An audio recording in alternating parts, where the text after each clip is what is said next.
ويمكن أن يراد المعنى القبيح نسبة الوصف إلى الكلام المفهوم أشبه. اچھا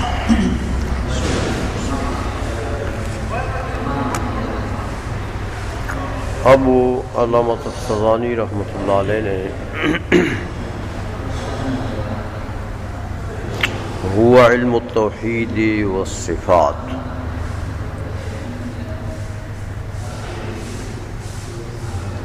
یہ فرما دیا کہ مبنا جو ہے شرائع کے لیے اور اساس جو ہے قواعد عقائد اسلام کے لیے وہ ہوا علم التوحید والصفات.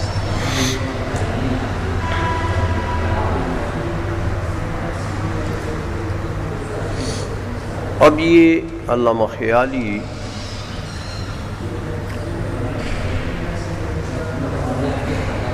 ایک اعتراض کا جواب دیتے ہیں کہ اس کو علم التوحید والصفات تفتزانی صاحب نے کیسے کہہ دیا.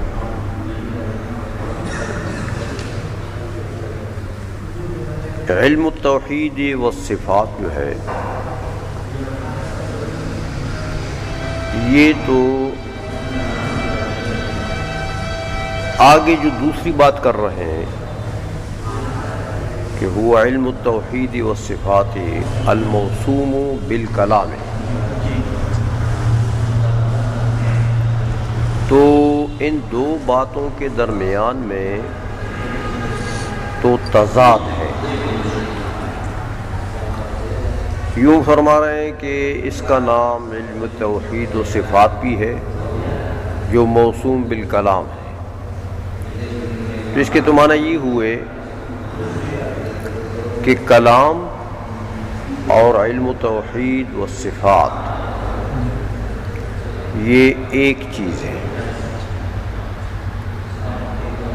حالانکہ یہ تو ایک چیز نہیں ہے.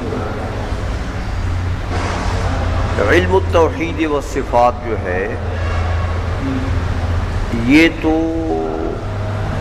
عام لفظ ہے. دیکھو قرآن عظیم جو ہے وہاں علم التوحید و صفات نہیں ہے. توحید اور صفات کا علم جو ہے وہ قرآن میں نہیں ہے، سنت میں نہیں ہے، اجماع میں نہیں ہے. سمجھ میں آ گئی ہے؟ تو یہ علم التوحید و صفات، توحید و صفات کا علم جو ہے یہ تو ایک بہت عام ہے، اور الموسوم بالکلام جو ہے یہ تو خاص فن ہے. تو مطلب یہ کہ ان کے درمیان میں عموم خصوص مطلق کی نسبت ہے. علم التوحید و صفات اور الکلام کے درمیان میں عموم خصوص مطلق کی نسبت ہے، بلکہ عام خاص من وجہن بھی بن سکتا ہے نسبت، کہ علم التوحید و صفات جو ہے وہ کلام کے غیر میں بھی ہے اور کلام میں بھی ہے. تو علم التوحید و صفات کلام کے ساتھ بھی جمع ہے اور کلام کے بغیر بھی پایا جاتا ہے. اور کلام میں بعض مباحث ایسے ہیں کہ وہ علم التوحید و صفات نہیں ہے لیکن کلام ہے. تو دو مادے افتراقی پائے جا سکتے ہیں ان میں اور ایک مادہ اجتماعی. تو جہاں یہ نسبت ہو عموم خصوص من وجہن کی، وہاں پر اتحاد تو نہیں ہوتا. سمجھ میں آ گئی ہے؟ تو علامہ تفتزانی کے کلام سے تو یہ لگتا ہے کہ یہاں اتحاد، اور یہ دونوں ایک چیزیں ہیں. یہ ایک اعتراض یہاں پر ہوتا ہے. اس کا جواب یہ ہے، علامہ خیالی رحمۃ اللہ علیہ جواب دیتے ہیں کہ میرے بھائی، ایک توحید و صفات کا علم بمعنی اضافی ہے، توحید و صفات کا علم کہ یہ علم لفظ توحید و صفات کی طرف مضاف ہے، تو ایک توحید و صفات کا علم بمعنی اضافی ہے، ایک بمعنی عالمی ہے۔ سمجھ میں آ گئی ہے؟ تو یہاں تو یہ جو تم نے نسبت قائم کر دی ہے کہ یہ تو کلام کے ساتھ اس کی عام خاص من وجہین کی نسبت ہے، یہ کون سے معنی سے تم نے قائم کی ہے؟ یہ تو بمعنی اضافی تم نے علم التوحید و صفات لیا، بمعنی اضافی کہ توحید و صفات کا علم۔ تو اب ظاہر بات ہے کہ توحید و صفات کا علم اگر معنی اضافی میں لیں گے تو وہ تو کتاب اللہ میں بھی ہے، وہ تو سنت میں بھی ہے، بلکہ وہ تو الہیات فلاسفہ میں بھی ہے۔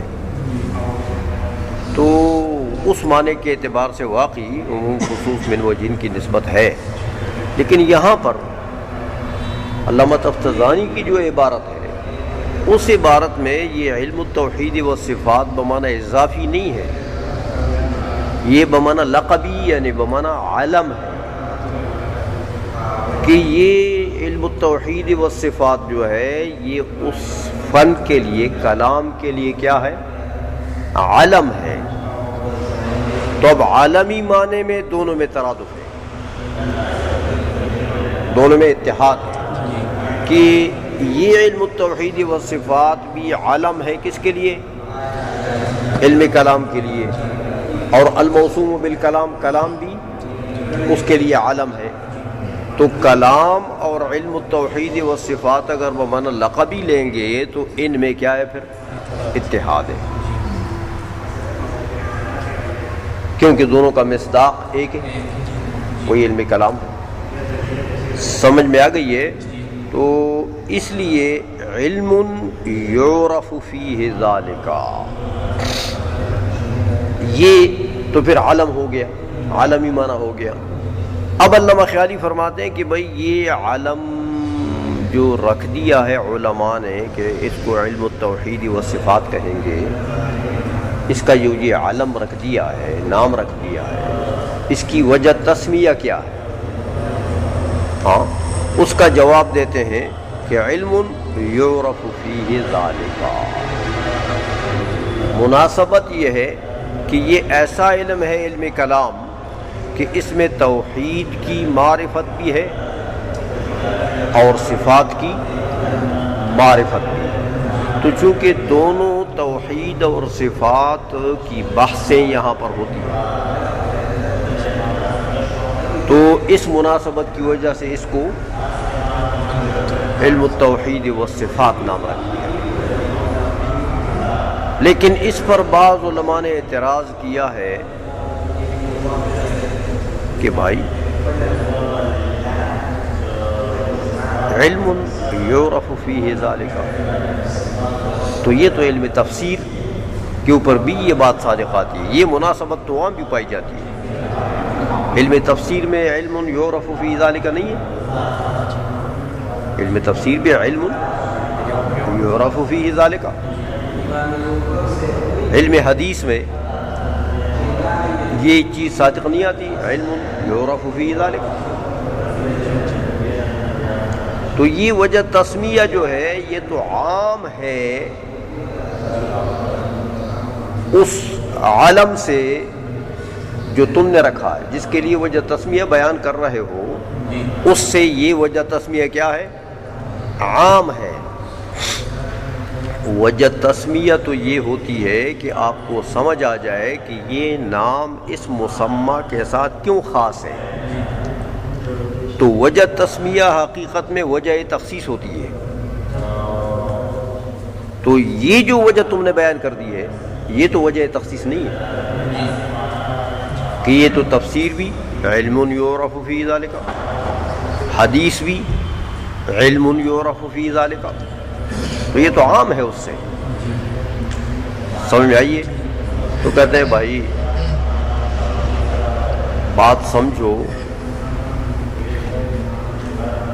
یہ ہم نے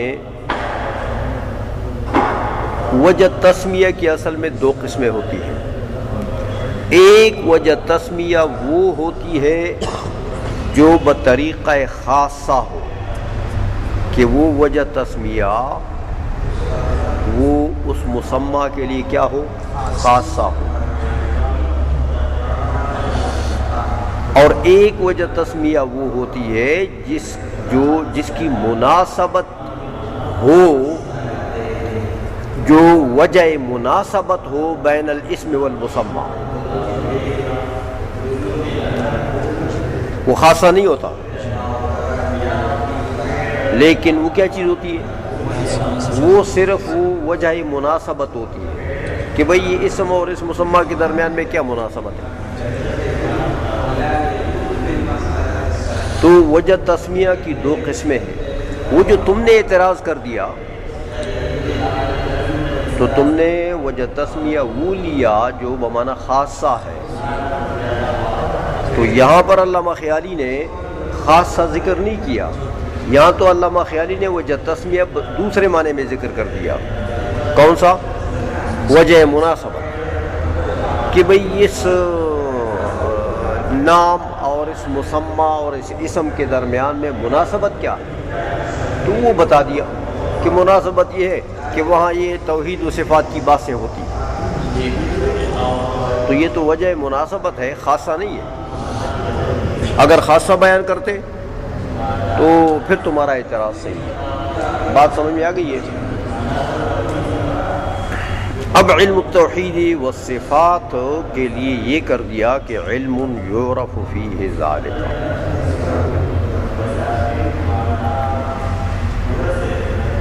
تو بعض علماء نے فرمایا کہ بھائی یہ چیز تو پھر بھی مناسبت بھی ٹھیک نہیں ہے. اگر یہ وجہ مناسبت بھی ہو جائے تو پھر بھی یہ صحیح نہیں ہے. وجہ یہ ہے کہ علم کلام جو ہے، دیکھو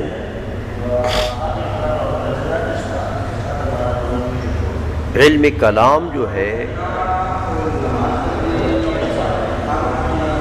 یہ علم کلام اہل سنت کا بھی ہے اور معتزلہ کا بھی ہے. دونوں فرقوں کے علم کلام کو علم کلام کہتے ہیں.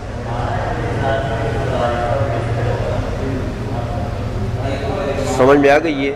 تو یہ وجہ تسمیہ جو ہے، یہ تو تم نے وہ اہل سنت کے علم کلام کے لیے تو ٹھیک ہے، کیونکہ اہل سنت کے علم کلام میں صفات کی بھی بات ہوتی ہے، توحید کی بھی بات ہوتی ہے. لیکن معتزلہ کے علم کلام کے لیے تو یہ وجہ تسمیہ ٹھیک نہیں ہے، کیونکہ معتزلہ تو صفات کی نفی کرتے ہیں، وہ صفات کو مانتے نہیں. سمجھ آ گئی ہے؟ تو جب صفات کو مانتے نہیں ہیں تو ظاہر بات ہے کہ وہاں صفات کی بحث بھی نہیں ہوتی. تو ان کا کلام جو ہے وہ تو صرف علم التوحید ہو گیا. علم التوحید تو والصفات تو نہ ہوا. تو یہ جو وجہ تسمیہ ہے یہ اہل سنت کے علم کلام کے لیے تو ٹھیک ہے، لیکن معتزلہ کے علم کلام کے لیے یہ ٹھیک نہیں ہے. حالانکہ علم کلام تو دونوں ہے. اس کا جواب علامہ سیالکوٹی نے دیا کہ بھائی معتزلہ کے مذہب کو سمجھو تو پھر بات کلیئر ہو جائے گی. معتزلہ یہ نہیں کہتے، باری تعالیٰ کی صفات کا انکار نہیں کرتے کہ بالکل ہے ہی نہیں، بلکہ معتزلہ کا مذہب یہ ہے کہ باری تعالیٰ کی جتنی صفات ذاتیہ ہیں وہ باری تعالیٰ کی ذات کی عین ہے، ماورائے ذات کوئی چیز نہیں ہے۔ باری تعالیٰ کا علم وہ مانتے ہیں، لیکن علم بئی معنی نہیں مانتے کہ یہ ذات کے علاوہ کوئی اور چیز ہے۔ وہ کہتے ہیں کہ علم ہے، قدرت ہے، سمع ہے، بصر ہے، وغیرہ وغیرہ جو صفات ذاتیہ ہیں، ان سب کا مصداق کیا چیز ہے؟ وہ ایک ذات۔ اس ایک ذات کو ذات بھی کہتے ہیں، ذات باری تعالیٰ بھی ہے، وہ علم بھی ہے، وہ سمع بھی ہے، وہ کلام بھی ہے، وہ مشیت بھی ہے، وہ ارادہ بھی ہے۔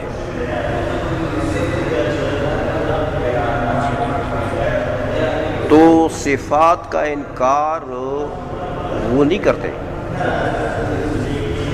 بلکہ صفات بئی معنی انکار کرتے ہیں کہ باری تعالیٰ کی ذات کے ماورا کوئی چیز نہیں ہے۔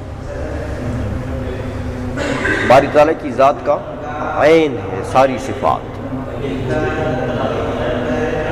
تو عینیت کے قائل ہیں۔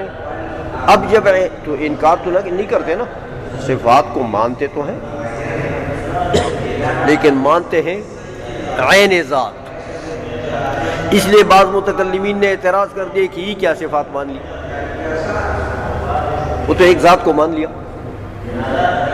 تو بعضوں نے ان کی طرف نسبت کر دی کہ بھائی یہ مانتے ہی نہیں، ایک ذات کو مانتے ہیں بس، حالانکہ وہ ایسا نہیں کرتے۔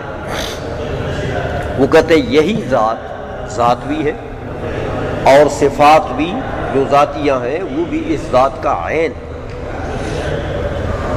سمجھ میں آ گئی ہے؟ تو جب صفات کا بالکلیہ وہ انکار نہیں کرتے ہیں تو ان کے کلام میں بھی صفات کی بحث ہوتی ہے، صفات کی بحث۔ البتہ یہ الگ بات ہے کہ ان کی بحث جو ہے وہ عینیت سے ہے، عینیت سے۔ سمجھ میں آ گئی ہے؟ تو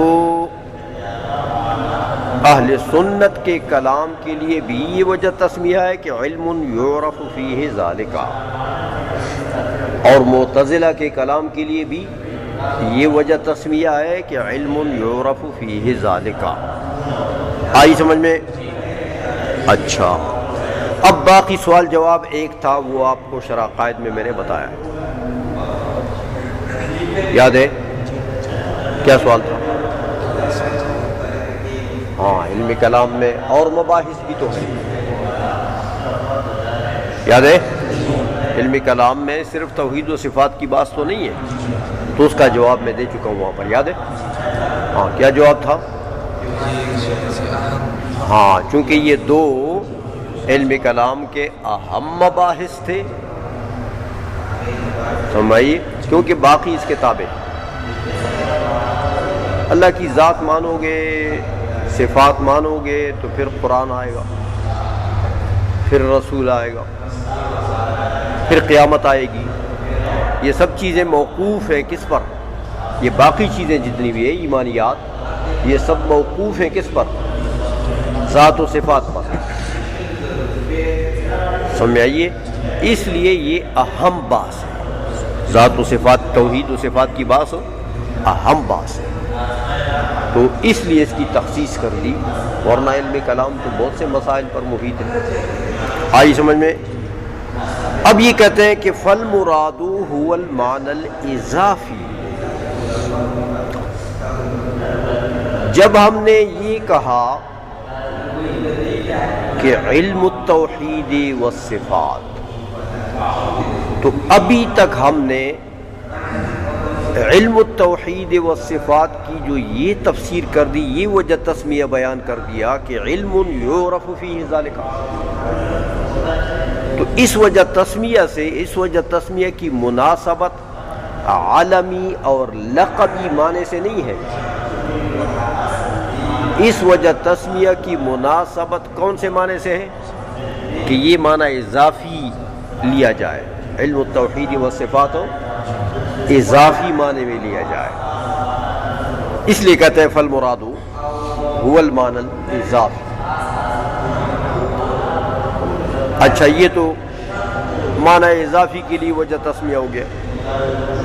کہتے ہیں وَيُمْكِنُ أَن يُرَادَ الْمَعنَى اللَّقَبِي،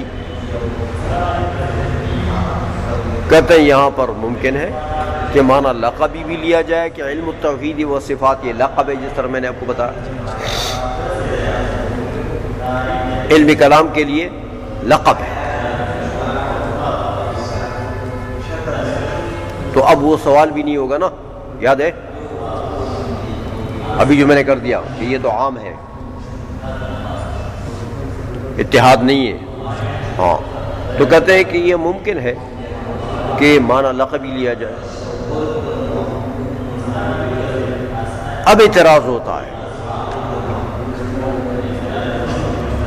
کہ بھائی یہ اگر لقب ہے اور تم کہتے ہو کہ لقبی معنی یہاں پر مراد لینا صحیح ہے،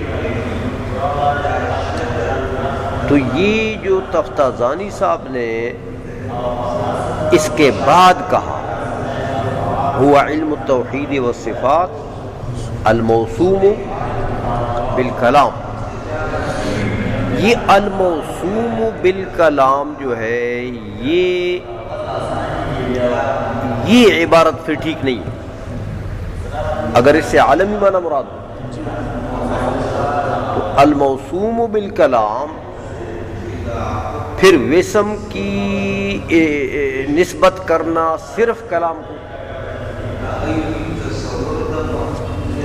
ہاں، اور علم التوحید و صفات کی طرف نہ کرنا، کہ تم کہتے ہو موسوم ہے کس سے؟ کلام سے۔ تو جب یہ لقب ہوا تو اس سے بھی تو موسوم ہے کلام۔ اگر یہ معنی لقبی ہو جائے تو یہ کلام کے لیے اسم نہ ہوا، تو کلام بھی اسم اسی علم کے لیے، اور یہ بھی اسم اسی علم التوحید و صفات کے لیے۔ تو جب دونوں اسم ہوئے تو اب موسومیت کی نسبت کر دینا ایک کی طرف کلام کی طرف ہو اور اس کی طرف نہ کرنا، یہ ترجیح بلا مرجح ہے کہ نہیں ہے؟ تو یہ تو موسومیت والا لفظ جو ہے یہ کلام کے ساتھ خاص کر دینا، یہ تو پھر غلط ہے، بلکہ عبارت یوں بولنی چاہیے تھی، ہاں، کہ هو الموسوم، یہاں موسوم کو پہلے لینا چاہیے تھا۔ فإن مبنى علم الشرائع وأساس قواعد عقائد الإسلام هو الموسوم بعلم التوحید والصفات والکلام، تو پھر موسوم کا تعلق دونوں سے بن جاتا۔ سمجھ میں آ گئی ہے؟ تو وہ تو تفتازانی صاحب نے ایسا نہیں کہا، وہ تو انہوں نے موسوم کو صرف خاص کر دیا، کس کے ساتھ؟ کلام کے ساتھ۔ تو یہ تو تفتازانی صاحب کی عبارت جو ہے اس سے تو معلوم ہوتا ہے کہ یہ علم التوحید والصفات جو ہے ان کے کلام میں یہ لقبی معنی مراد نہیں ہے اس کا، بلکہ اضافی معنی مراد ہے، اور لقب اس کا کون سا ہے؟ کلام۔ بات سمجھ میں آ رہی ہے؟ تو یہ ایک اعتراض ہوتا ہے، اگر اس کو عالم قرار دیں گے، لقب قرار دیں گے تو یہ اعتراض ہوتا ہے۔ تو اس کا جواب دیتے ہیں علامہ خیالی، کہتے ہیں بھائی کلام کو نسبتی موسومیت کر دی اور علم التوحید و صفات کو نہ کی، تو اس کی وجہ ترجیح یہ ہے کہ کلام جو ہے یہ اشہر الاسماء ہے، یعنی اس علم کے کئی نام ہیں، علم التوحید و صفات بھی اس کا نام ہے، ہاں، علم العقائد بھی اس کا نام ہے، علم کلام بھی اس کا نام ہے، لیکن ان سب ناموں سے مشہور نام کون سا ہے؟ کلام۔ اس لیے موسوم کی نسبت انہوں نے صرف کلام کی طرف کر دی۔ سمجھ آ گئی ہے؟ تو وہ نسبت کی تخصیص، وہ موسومیت کی نسبت جو انہوں نے کر دی ہے، اس کی وجہ تخصیص یہ ہے کہ یہ زیادہ مشہور ہے۔ سمجھ میں آ گئی ہے؟ تو یہ وجہ نہیں ہے کہ یہ لقب نہیں ہے اس کا، علم التوحید و صفات یہ نام نہیں ہے اس کا، یہ بھی نام ہے، باقی بھی نام ہے، لیکن موسومیت کی جو نسبت کی انہوں نے وہ بنا ہے کس پر؟ شہرت پر۔ آئی سمجھ میں؟ اس لیے فرمایا کہ فنسبت الاسم الی الکلام لکونہ اشہر، اس لیے کہ یہ اشہر ہے۔ آئی سمجھ میں؟ چلو جی۔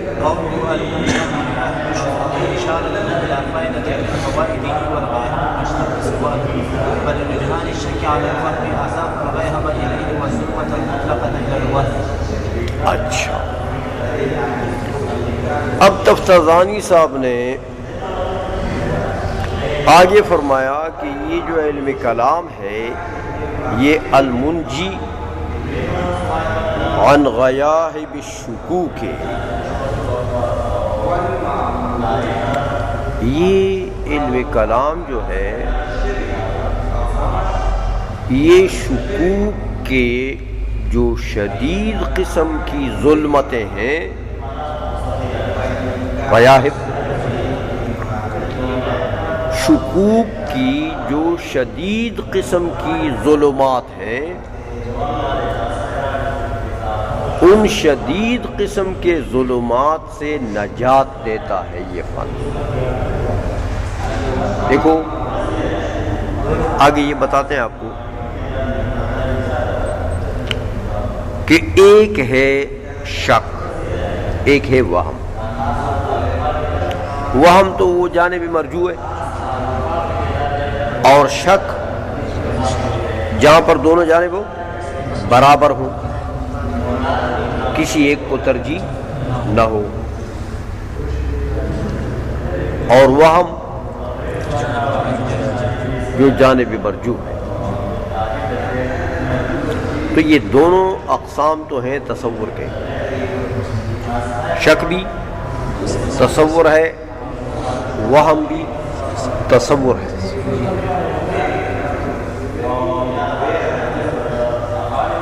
شک میں بھی ظلمت ہے، وہم میں بھی ظلمت ہے۔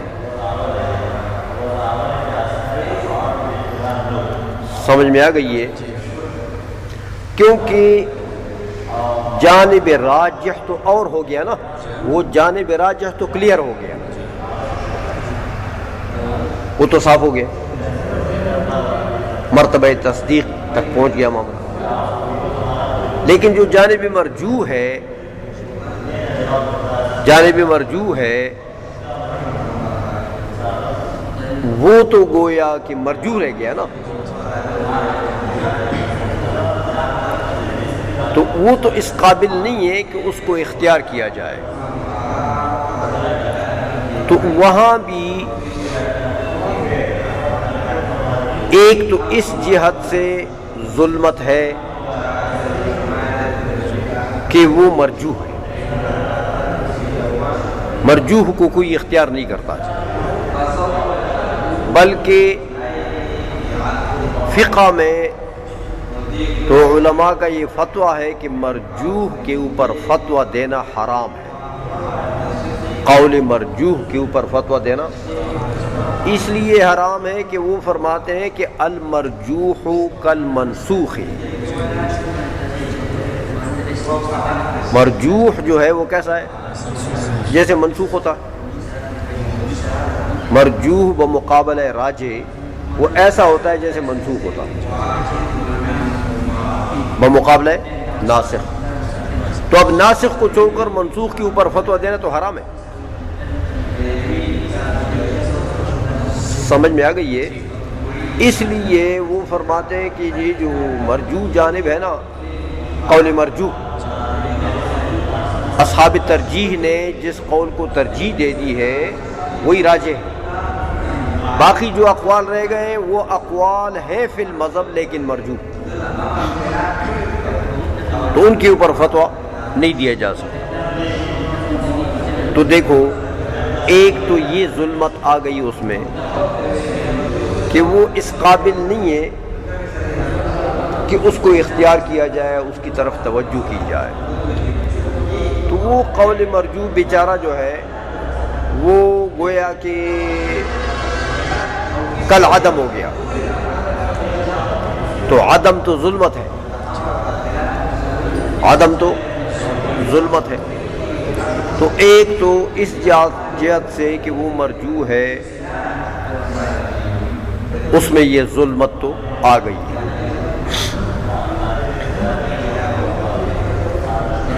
دوسری وجہ یہ ہے، دوسری وجہ یہ ہے کہ مجتہد نے جب اجتہاد کیا یا اصحاب ترجیح نے کوشش کی، دلائل قائم کیے اور ایک جانب کو ترجیح دی ہے، ایک جانب کو ترجیح دی، دوسرے کو مرجوح قرار دیا، تو میرے بھائی یہ جو اصحاب ترجیح نے کہا کہ یہ جانب راجح ہے یہ مرجوح ہے، یا مجتہد نے کہا کہ یہ راجح ہے یہ مرجوح ہے، مقلد کے لیے تو یہ قول حجت ہے، کیونکہ تم نے پڑھا ہے کہ مقلد کا مستدل کون سا ہے؟ اس مجتہد کا قول ہے، تو مجتہد نے اگر کہہ دیا کہ بھئی یہ راجح ہے تو ٹھیک ہے، مقلد کے لیے تو صحیح ہے، سمجھ آئیے، وہ تو اس کی تقلید کرے گا، وہ مانے گا کہ یہ راجح ہے یہ مرجوح ہے۔ لیکن یہ بتاؤ کہ نفس الامر میں اور واقعہ میں اس مجتہد کو بھی غلطی لگ سکتی کہ نہیں لگ سکتی؟ خطا کا احتمال قول مجتہد میں ہوتا ہے نا، تو اصحاب ترجیح کے قول میں تو بدرجہ اولیٰ ہے خطا کا احتمال، تو یہ احتمال تو ہے کہ بھی ہو سکتا ہے مجتہد نے الٹا کر دیا، یہ جو مرجوح ہے یہ راجح تھا، اور وہ جس کو اس نے راجح قرار دیا وہ مرجوح تھا، سمجھ آئیے، تو ہو سکتا ہے مجتہد سے یہ خطا ہوئی ہو، تو یہ اس احتمال نے ایک ظلمت پیدا کر دی کہ نہیں کر دی؟ سمجھ میں آ گئی ہے؟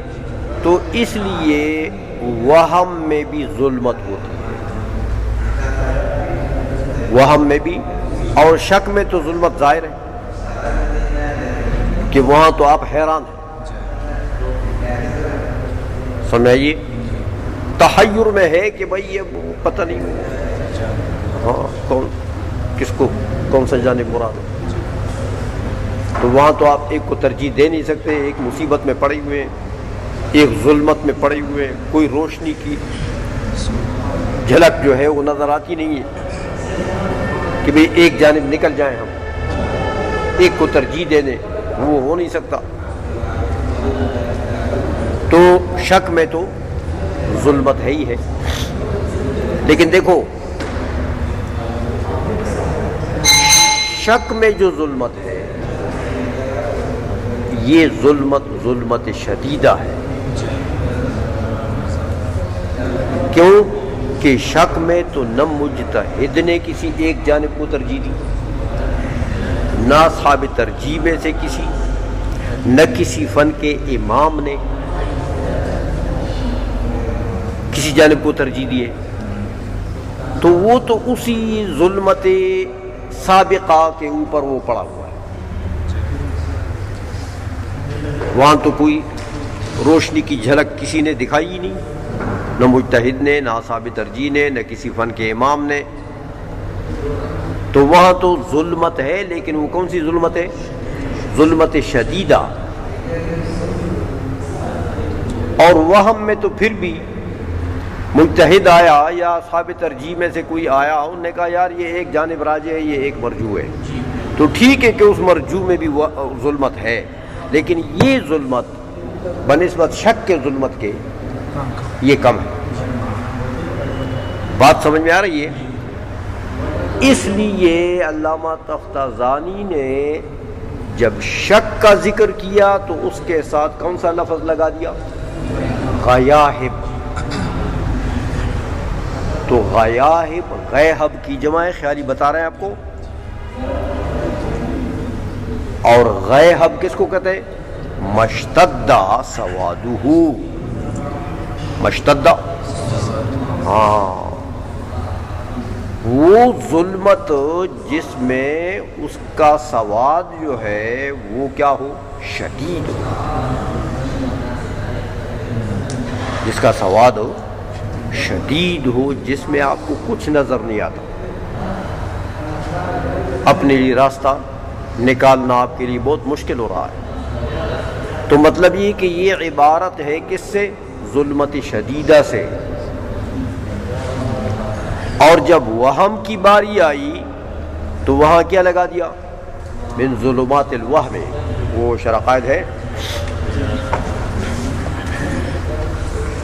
ہاں دیکھو ادھر ہی رکھو، بول دو بس، کیسی عبارت ہے؟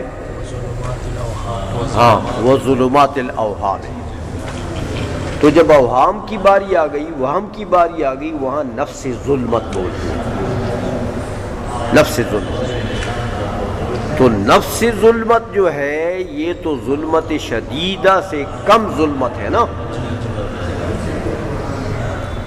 اس لیے علامہ خیالی بتاتے ہیں کہ علامہ تفتازانی نے ظلمات کا لفظ وہم کے ساتھ لگا دیا اور غیاہب کا لفظ شک کے ساتھ لگا دیا، تو علامہ تفتازانی نے بتا دیا، اشارہ کر دیا کہ بھئی شک کی ظلمت جو ہے یہ ظلمت شدیدہ ہے،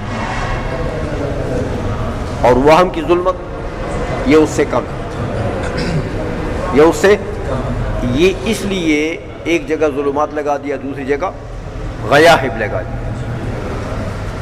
اتنی بات سمجھ میں آ گئی ہے؟ اچھا، اب یہ جو المنجی صفت لے آئے کس کے لیے؟ کلام کے لیے،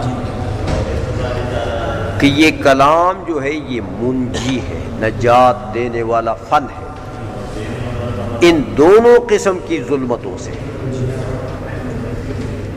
ظلمت شدیدہ سے بھی، شک کی جو ظلمت شدیدہ ہے اس سے بھی نجات دے گا یہ فن۔ باری تعالیٰ کی ذات، باری تعالیٰ کی صفات وغیرہ جو اس فن کے مسائل ہیں، ہاں تر وہ جنت اور دوزخ تک، اس فن کے جتنے مسائل ہیں ان تمام مسائل میں نہ یہ فن شک چھوڑے گا نہ وہم چھوڑے گا۔ سمجھ میں آ گئی ہے؟ بلکہ کلیئر کر دے گا بالکل کہ باری تعالیٰ کی ذات کی جو بات ہے وہ بھی اتنے دلائل سے وہ مدلل کر دے گا کہ آپ کو علم تصدیقی حاصل ہو جائے گا، شکوک و شبہات کی بات نہیں رہے گی۔ صفات کی بات میں بھی اتنے دلائل دے گا کہ آپ کو علم تصدیقی حاصل ہو جائے گا، یقین تک معاملہ پہنچا دے گا۔ اسی طرح جنت اور دوزخ اور عذاب قبر اور فرشتوں کا وجود اور رسل کا کلام وغیرہ جتنے مباحث ہیں، تو ہر مبحث میں وہ ایسے دلائل دیں گے یہ علم کلام والے کہ وہاں علم تصدیقی حاصل ہو جائے گا ان دلائل سے، شکوک کے درجے میں، تصور کے درجے میں نہیں چھوڑے گا۔ سمجھ میں آ گئی ہے؟ تو مطلب یہ ہے کہ ظلمات شدیدہ جو شک کے ہیں ان سے بھی یہ فن نجات دینے والا ہے، اور وہم کے جو ظلمات ہیں اس سے بھی یہ فن نجات دینے والا ہے۔ تو علامہ خیالی بتاتے ہیں کہ یہ منجی کا لفظ جو یہاں لائے ہیں نا، یہ علم کلام کے تو فوائد بہت ہیں، علم کلام کے تو فوائد اور منافع بہت ہیں، لیکن علم کلام کے اہم منافع میں سے یہ منفعت ہے، یہ فائدہ ہے کہ انسان کے ذہن کو شکوک و شبہات سے پاک کر دیتا ہے۔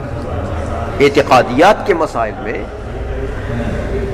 اعتقادیات علم کلام جب انسان پڑھتا ہے تو اعتقادیات کے مسائل میں کسی مسئلے میں بھی شک یا وہم کی ظلمت نہیں ہوگی، ہر مسئلے پر دلائل دے کر مدلل کرے گا، تو جب وہ دلیل سے مدلل ہوگا تو ظاہر بات ہے کہ آپ کو یقین حاصل ہو جائے گا۔ تو علم کلام کا اہم فائدہ یہ ہے کہ گویا کہ آپ کے ایمانیات کے اوپر آپ کا جو ایمان ہے وہ مضبوط ہو جائے گا۔ جتنی مومن بھی چیزیں ہیں،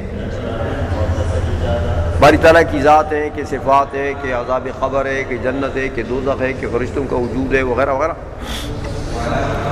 سب کے اوپر دلائل دے گا، اور جب دلائل دے گا تو آپ کا ایمان کس مرتبے میں ہوگا؟ یقین کے مرتبے میں پڑھو گے تو یقین کے مرتبے پر ہر مسئلے پر آپ کو یقین حاصل ہو جائے گا کہ واقعی ایسا ہے۔ سمجھ میں آ گئی ہے؟ تو یہ کہتے ہیں علم کلام کے فوائد تو بہت ہیں، لیکن یہ علم کلام پڑھنے کا ایک اہم فائدہ ہے۔ کیا مطلب فائدہ ہے؟ یعنی علم کلام کی غرض و غایت ہے یہ، علم کلام کی پڑھنے کی یہ آپ کو غایت بتا دی ہے کہ نتیجہ یہ ہوگا، آپ پڑھیں گے تو آپ کو فائدہ یہ حاصل ہوگا کہ ایمانیات میں آپ کو شک نہیں رہے گا، نہ وہم رہے گا، بلکہ یقین رہے گا۔ سمجھ میں آ گئی ہے؟ اس لیے علامہ خیالی بتاتے ہیں کہ اشارۃ الی فائدۃ من فوائدہ، یہ جو المنجی کا صفت لے آئے کلام کے لیے، یہ کیا چیز ہے؟ ہاں، یہ علم کلام کے الی فائدۃ، تن میں یہ تنوین جو ہے یہ تعظیم کے لیے، ہاں، یعنی الی فائدۃ عظیمۃ من فوائد، ایک عظیم فائدہ ہے یہ علم کلام کے فوائد میں۔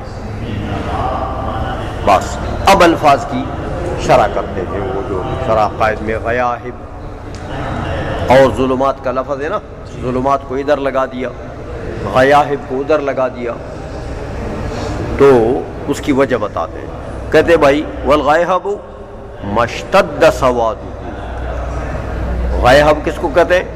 مشتد سواد، جس کا سواد شدید ہو۔ فلرجحان الشک علی الوہم اضاف الغیہب الیہ،